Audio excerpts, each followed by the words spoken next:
অবশেষে আই লিগের দলগুলির চাপের কাছে নতি স্বীকার করতে বাধ্য হলেন কিন্তু কল্যাণ চৌবে।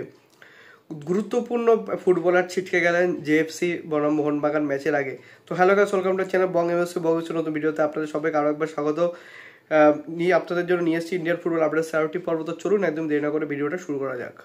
এমন কিন্তু একটা বছরও কিন্তু আমরা দেখিনি যে বছর কিন্তু আই লিগ টিভিতে টেলিকাস্ট করা হয়নি। বর্তমানে আই লিগ টিভি এবং ওয়েবে অর্থাৎ ইন্টারনেটের মাধ্যমে আমরা কিন্তু দেখতে পাচ্ছি দুটো মাধ্যমে। কিন্তু এই সিজনে কল্যাণ চৌবে খরচা বাঁচানোর জন্য ঘোষণা করেছিলেন আই লিগ কিন্তু এবার টিভিতে টেলিকাস্ট করার মতো কোনো কেউ ব্রডকাস্টিং রাইট তারা কারো কাছে বিক্রি করছে না।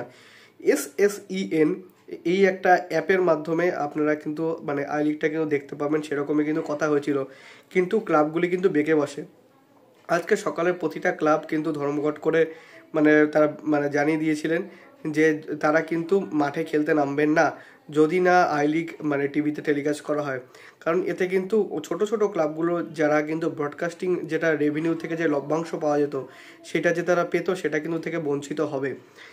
কারণ দেখুন, একটা বড় যদি কোনো ব্রডকাস্টিং যদি পার্টনার তাদের AIFF এর কাছে থাকে তো সেক্ষেত্রে কিন্তু তারা টেলিকাস্ট করতো এবং সেই লভ্যাংশটা সকলের মধ্যে কিন্তু ভাগ করে দিত। যে দল যতটা রেভিনিউ জেনারেট করতো তারা কিন্তু ততটাই লভ্যাংশটা পেত। তো সেরকমই আই লিগের দলগুলোর জন্য এটা কিন্তু একটা বড় ক্ষতি। এমনিতেই কিন্তু ভিউয়ারশিপ আই লিগের একটু কমই হয় এখন ISL এর থেকে অবশ্যই, কিন্তু তা সত্ত্বেও এই ধরনের কিন্তু দ্বিচারিতা করা উচিত নয় কল্যাণ চৌবের, আমি মনে করি। কিন্তু খুশির খবর এটাই যে পরবর্তী সপ্তাহ অর্থাৎ আই লিগ কিন্তু আজ থেকে শুরু হয়ে গিয়েছে 22শে নভেম্বর থেকে, কিন্তু 29 নভেম্বর থেকে আই লিগগুলি আপনারা কিন্তু সোনি টিভিতে দেখতে পারবেন। অর্থাৎ সোনি লিভে যারা মোবাইলে দেখবেন বা ল্যাপটপ কম্পিউটার যাতে খুশি দেখবেন তারা কিন্তু সোনি লিভে দেখতে পাবেন। এবং টিভিতে আপনারা সোনি 10-2তে মোস্ট প্রবাবলি বা 10-1 এই দুটো চ্যানেলের মধ্যে কোনো একটা চ্যানেলে কিন্তু আপনারা দেখতে পারবেন। জামশেদপুর ম্যাচের আগে কিন্তু বড় সুখবর পেল মোহনবাগান। সেটা হলো জামশেদপুরের দুই গুরুত্বপূর্ণ ফুটবলার জর্ডান মারে এবং কিরকোভিচ, এই দুজন ফুটবলার কিন্তু ছিটকে গেলেন। এবং মোহনবাগানও কিন্তু খুব একটা স্বস্তিতে নেই। তাদের কিন্তু আশিস স্যারের কিন্তু চোট আছে, আপুইয়ার খবর এখনও আমরা জানতে পারছি না।